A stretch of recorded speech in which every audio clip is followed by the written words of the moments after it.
सभी को जय मसीह की।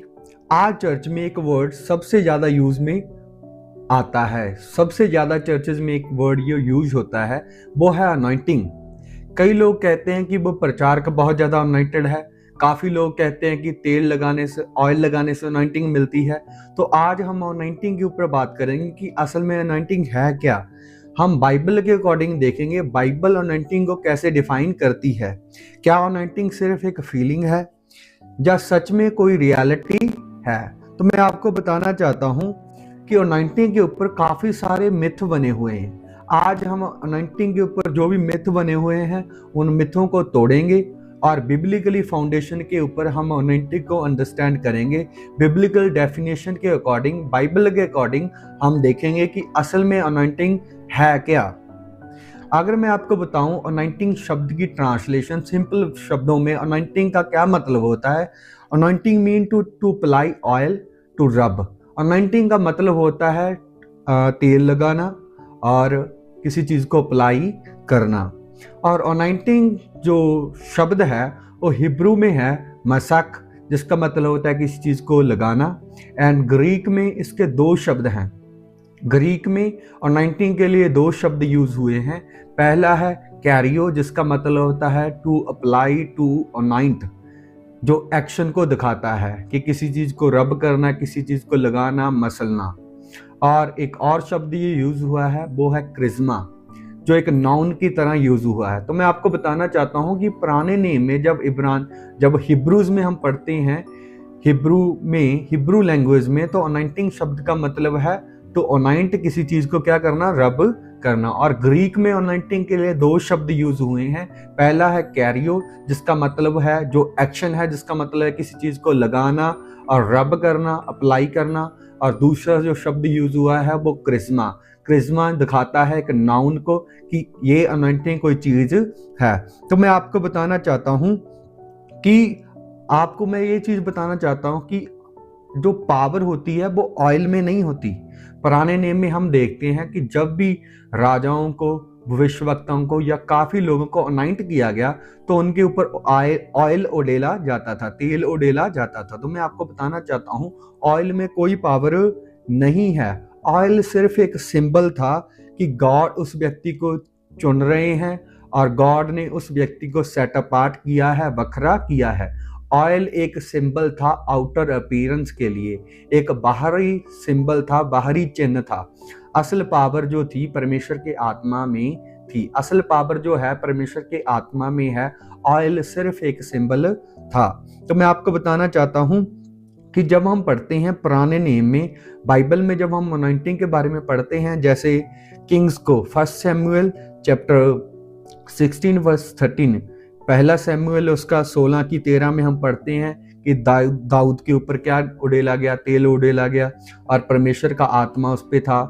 तो ऐसे ही हम पढ़ते हैं प्रीस्ट्स के ऊपर, जाजकों के ऊपर जब हम पढ़ते हैं निर्गमन की किताब उसका 28 का 41 पढ़ते हैं, 41 पढ़ते हैं, वहाँ भी लिखा है कि जाजकों को अनॉइंट किया जाता था, उन पर तेल डोला जाता था। और हमने देखा है कि प्रॉफिट्स जब हम पढ़ते हैं 1 किंग चैप्टर 19 वर्स 16, वहाँ पे लिखा है कि अलीशा को भविष्यवक्ता बनने के लिए क्या किया गया, अनॉइंट किया गया। तो मैं आपको बताना चाहता हूँ कि पुराने नेम में जब हम पढ़ते हैं राजाओं को, जाजकों को, भविष्यवक्ताओं को क्या किया जाता था, अनॉइंट किया जाता था, उनके ऊपर तेल उड़ेला जाता था। असल पावर जो थी परमेश्वर के आत्मा में ही है। वो तेल उड़ेलना सिर्फ एक सिंबल था। तो मैं आपको बताना चाहता हूँ कि जब हम पुराने नेम में, जब हम बाइबल में पढ़ते हैं अनॉइंटिंग के बारे में, अनॉइंटिंग दिखाता था सिलेक्शन को, एम्पावरमेंट को, रिस्पॉन्सिबिलिटी को। अनॉइंटिंग तीन चीजों को दिखाता था जब हम बाइबल में पढ़ते हैं। पहली चीज जो है सिलेक्शन, जिसको हम कहते हैं किसी व्यक्ति को चुनना। और दूसरी चीज जो है एम्पावरमेंट, कि किसी व्यक्ति को सामर्थ्य देनी। और तीसरी बात जो है रिस्पॉन्सिबिलिटी, कि किसी व्यक्ति को जिम्मेदारी देनी। जब भी किसी जैसे जाजक को परमेश्वर चुनते थे तो वो उनको अनॉइंट करते थे और उनको सामर्थ्य देते थे, एम्पावरमेंट देते थे और उनको सेट अपार्ट करते थे, उनको रिस्पॉन्सिबिलिटी देते थे। ये तीन चीजें होती थी भविष्यवक्ताओं की लाइफ में, जाजकों की लाइफ में, राजाओं की लाइफ में। पहली बात सिलेक्शन, चोन की जाती थी, उनको चुना जाता था। दूसरी बात एम्पावरमेंट, उनको सामर्थ्य दी जाती थी। और तीसरी बात जो है रिस्पॉन्सिबिलिटी की, उनको कुछ जिम्मेवारियां दी जाती थी। तो मैं आपको अब यीशु मसीह के जीवन से सिखाना चाहूँगा Jesus and the real meaning of anointing. हम यीशु मसीह के जीवन से देखेंगे जब हम पढ़ते हैं लूक चैप्टर 4 वर्स 18। जब हम लूक का उसका चौथा अध्याय उसकी 18 आयत पढ़ते हैं, उसमें क्या लिखा है, the spirit of a Lord is upon me because he has anointed मी।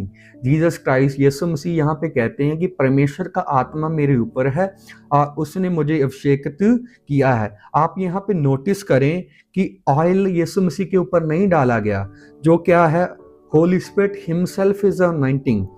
जो है परमेश्वर का आत्मा, वो खुद ही एक अनॉइंटिंग है, खुद ही एक अनॉइंटिंग रखता है। यहाँ पे तेल नहीं डाला गया। जब हम पढ़ते हैं एक्ट्स चैप्टर 10 वर्स 38, वहां भी हम क्या देखते हैं, God anointed Jesus with Holi spirit and power. तो मैं आपको बताना चाहता हूं कि अनॉइंटिंग होली स्पिरिट का प्रेजेंस है। अनॉइंटिंग जो है होली स्पिरिट का प्रेजेंस है और पावर है। अनॉइंटिंग होली स्पिरिट का प्रेजेंस और उनका पावर है। अनॉइंटिंग ऑयल्स में नहीं है, अनॉइंटिंग इमोशंस में नहीं है, अनॉइंटिंग रोले में नहीं है, नॉइस में नहीं है। अनॉइंटिंग जो मैंने आपको जैसे क्लैरिफाई कर दिया है, आप अगर इस चीज़ को नहीं समझ पा रहे हैं तो आपने वीडियो को जो है बैक करके देखना और सुनना, तो आपको अच्छे से समझ आएंगी चीज़ें। और एक बिगेस्ट मिथ जो मैं क्लैरिफाई करना चाहता हूँ इस वीडियो में, वो है द बिगेस्ट मिसअंडरस्टैंडिंग जो लोगों के पास है, ओनली पास्टर्स आर अनॉइंटेड। ये एक सबसे बड़ा मिथ है जो लोग सोचते हैं कि ओनली पास्टर्स आर अनॉइंटेड, कि सिर्फ जो है पादरी लोग वो ही क्या है अनॉइंट किए गए हैं, उनके पास ही अनॉइंटिंग है। मैं आपको बताना चाहता हूँ ये बहुत बड़ा गलत मिथ है जो बाइबल नहीं सिखाता है। जब हम पढ़ते हैं 1 जॉन चैप्टर 2 वर्स 20, पहला यूहन्ना उसका दूसरा अध्याय उसकी 20 आयत पढ़ते हैं, उसमें लिखा है you have an anointing from the Holi one. यहाँ पे जो जॉन है बिलीवर्स को कह रहा है you have anointing, only pastors को नहीं कह रहा। यहाँ पे वो ये नहीं कह रहा पास्टर्स हैज अनॉइंटिंग, पादरियों के पास अनॉइंटिंग, ये नहीं कह रहा। वो कह रहा है यू हैव अनॉइंटिंग, वो कह रहा है विश्वासी जनों को, सभी जनों के पास अनॉइंटिंग है। ऐसे ही जब हम 1 जॉन चैप्टर 2 वर्स 27 पढ़ते हैं, उसमें भी क्या लिखा है, the anointing you received remains in you. You विश्वासी जनों को बोल रहा है बाइबल। तो मैं आपको बताना चाहता हूं, अगर आप यीशु मसीह के ऊपर विश्वास करते हैं तो आप अनॉइंटेड हो, आपके पास अनॉइंटिंग है। इसलिए आपको इधर उधर जाने की जरूरत नहीं है कि आप कहीं और जा रहे हो, पास्टरों के पास भाग रहे हो कि आपको अनॉइंटिंग चाहिए। अनॉइंटिंग मैं बताना चाहता हूं कि हमें परमेश्वर के आत्मा से मिलती है और परमेश्वर का आत्मा सभी विश्वासी जनों के पास है। जैसे मैंने लास्ट वीडियोस में बताया है कि जब कोई भी व्यक्ति यीशु मसीह के ऊपर विश्वास कर लेता है तभी परमेश्वर का आत्मा उसे मिल जाता है एज ए गिफ्ट। हमें गिफ्ट ऑफ होली स्पिरिट मिल जाता है और तभी वो अनॉइंटिंग आपके ऊपर आ जाती है। तो मैं आपको बताना चाहता हूँ what is anointing in the new testament. New testament में अनॉइंटिंग न्यू कवनेंट ट्रुथ है, एक नई सच्चाई है। आप जो यीशु मसीह के ऊपर विश्वास करते हैं, आप एक नई वाचा में हो। अब आप नई वाचा में हो, इसलिए आपके लिए जो चीजें हैं वो भी नई है। तो मैं आपको बताना चाहता हूँ पुराने नियम में क्या होता था, अनॉइंटिंग कुछ लोगों के ऊपर आती थी। जैसे मैंने पिछली वीडियोस में बताया है कि परमेश्वर का आत्मा कुछ स्पेशल लोगों को ही मिलता था। पुराने नियम में हम पढ़ते हैं जैसे दाऊद, प्रॉफिट्स लोग होते थे, जाजक लोग होते थे, उनके पास ही ये अनॉइंटिंग होती थी। परमेश्वर का आत्मा स्पेशल वे में उनके साथ काम करता था। सभी लोगों के पास ये मसा अनॉइंटिंग नहीं थी। तो मैं आपको बताना चाहता हूँ, लेकिन नए नियम में हम परमेश्वर के आत्मा का मंदिर हैं और हमारे पास परमेश्वर का आत्मा है। जब हम पढ़ते हैं 2 कुरिन्थियन चैप्टर 1:21 to 22, जब हम पढ़ते हैं 2 कुरिन्थियन उसका पहला अध्याय उसकी 21 से लेके 22 तक, उसमें क्या लिखा है, God anointed us and put his spirit in our hearts, कि परमेश्वर ने हमें क्या किया है, अनॉइंट किया है। खुदा ने हमें, परमेश्वर ने हमें मसा किया है, हमें मतलब सभी विश्वासी जनों को। तो मैं आपको बताना चाहता हूँ अभिषेक का मतलब है पवित्र आत्मा का किसी विश्वासी के भीतर और उसके द्वारा परमेश्वर का काम पूरा करना। मैंने यहाँ पे क्या बोला? परमेश्वर का आत्मा किसी विश्वासी के भीतर, विश्वासी के भीतर, not only a pastor, not only a profit, not only a apostle, for everyone. अगर आप यीशु के ऊपर विश्वास करते हैं तो आपके अंदर, आपके भीतर परमेश्वर का आत्मा है और आपके पास वो अनॉइंटिंग है, और वो अनॉइंटिंग आपको इसलिए दी गई है कि आप परमेश्वर के कामों को कर सको। मैं आपको बताना चाहता हूँ कि हमें अनॉइंटिंग क्यों दी जाती है, purpose of anointing, why anointing is given to us. जब हम पढ़ते हैं लूक चैप्टर 4 वर्स 18 to 19, जब हम लूक का उसका चौथा अध्याय उसकी 18 से लेके 19 तक पढ़ते हैं, वहां पे लिखा है anointing is given to us to preach the gospel, हमें शुभ समाचार सुनाने के लिए, और हील द ब्रोकन हार्ट, टूटे दिलों के लिए, उनको ठीक करने के लिए, सेट द कैप्टिव्स फ्री, जो लोग पाप की बंधुआई में हैं उनको छुड़ाने के लिए, ब्रिंग स्पिरिचुअल साइट, जो लोग अभी भी पाप में अंधे हुए पड़े हैं उनके लिए रोशनी बनने के लिए हमें अनॉइंटिंग दिया गया है। तो मैं आपको बताना चाहता हूँ अनॉइंटिंग आपको एक मिशन के लिए दिया गया है, जो मिशन है गॉस्पल शेयर करना। लोगों के पास आप जाएं, उनके साथ गॉस्पल शेयर करें, इसीलिए इस मिशन के लिए कि आप उनको पाप से छुड़ाएं, आप उनको सही रास्ता दिखाएं, जैसे परमेश्वर के आत्मा के द्वारा आपने सही रास्ता देखा है। इस मिशन के लिए आपको अनॉइंटिंग दिया गया है। मैं फिर से लास्ट में क्लैरिफाई करना चाहूँगा कि अनॉइंटिंग का मतलब क्या होता है। अनॉइंटिंग का जब हम पुराने नियम में शब्द का मतलब पढ़ते हैं, टू रब, टू अप्लाई, किसी चीज़ को मसलना और लगाना, इस अनॉइंटिंग शब्द का मतलब होता है। नए नेम में अनॉइंटिंग के लिए 2 शब्द यूज हुए हैं। पहला शब्द है कैरियो, जिसका मतलब होता है एक्शन, वही पुराने नेम जैसे कि किसी चीज को मलना, रब करना। और एक शब्द यूज है क्रिस्मा, जो एक नाउन की तरह की अनॉइंटिंग एक वस्तु है। और किनको मिलती है अनॉइंटिंग? जो यीशु के ऊपर विश्वास कर लेते हैं। अनॉइंटिंग कहाँ से आता है? किसी पास्टर से? नो। अनॉइंटिंग कहाँ से आता है? परमेश्वर के आत्मा से आता है। अगर आपके पास परमेश्वर का आत्मा है, अगर आपने यीशु के ऊपर विश्वास कर लिया है, तो आपके पास वो अनॉइंटिंग है। ऐसे ही मैं आपको एक बहुत ही फेमस जो परमेश्वर के दास हुए हैं उनकी बात बताना चाहूँगा, रेनहार्ड बॉन्के।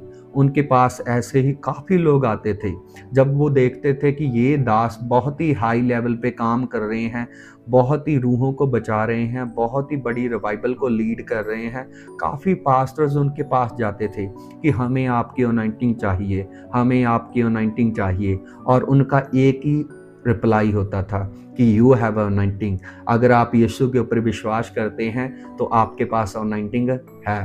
तो मैं आपको बताना चाहता हूँ, सभी का मसा जो होता है बखरा बखरा होता है। We have a different anointing. Anointing कहाँ से आता है? परमेश्वर के आत्मा से।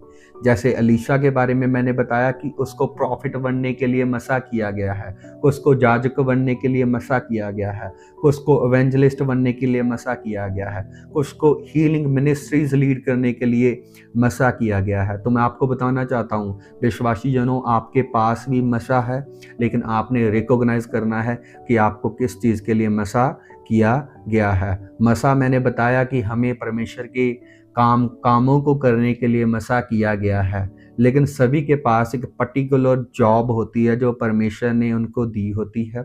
कुछ को एवेंजलिस्ट के लिए, कुछ को अलग अलग सेवकाइयाँ परमेश्वर ने हमें दी होती हैं। तो मैं आपको बताना चाहता हूँ कि आपको अनॉइंटिंग के लिए किसी और के पास नहीं भागना है, कि आप लोगों के पीछे भाग रहे हो कि मेरे सिर पे हाथ रख दो, मेरे को अनॉइंटिंग की ज़रूरत है, मेरे को अनॉइंटिंग की ज़रूरत है।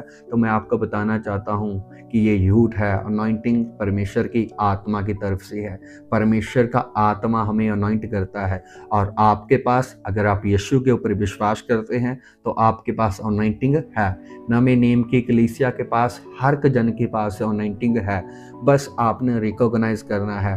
पुराने नेम में ज़रूर किसी पर्टिकुलर लोगों के पास अनॉइंटिंग होती थी जिनको परमेश्वर चुनते थे, लेकिन नए नियम में सभी लोगों के ऊपर परमेश्वर का आत्मा उड़ेला गया है। सभी लोगों के पास परमेश्वर का आत्मा है जो यीशु पे विश्वास कर लेते हैं। अगर आपने यीशु के ऊपर विश्वास किया हुआ है तो आपके पास परमेश्वर का आत्मा है। अगर आपके पास परमेश्वर का आत्मा है तो आपके पास वो अनॉइंटिंग भी है, लेकिन आपको उस अनॉइंटिंग को रिकॉग्नाइज करने की और आपको उस अनॉइंटिंग में चलने की ज़रूरत है। आमीन।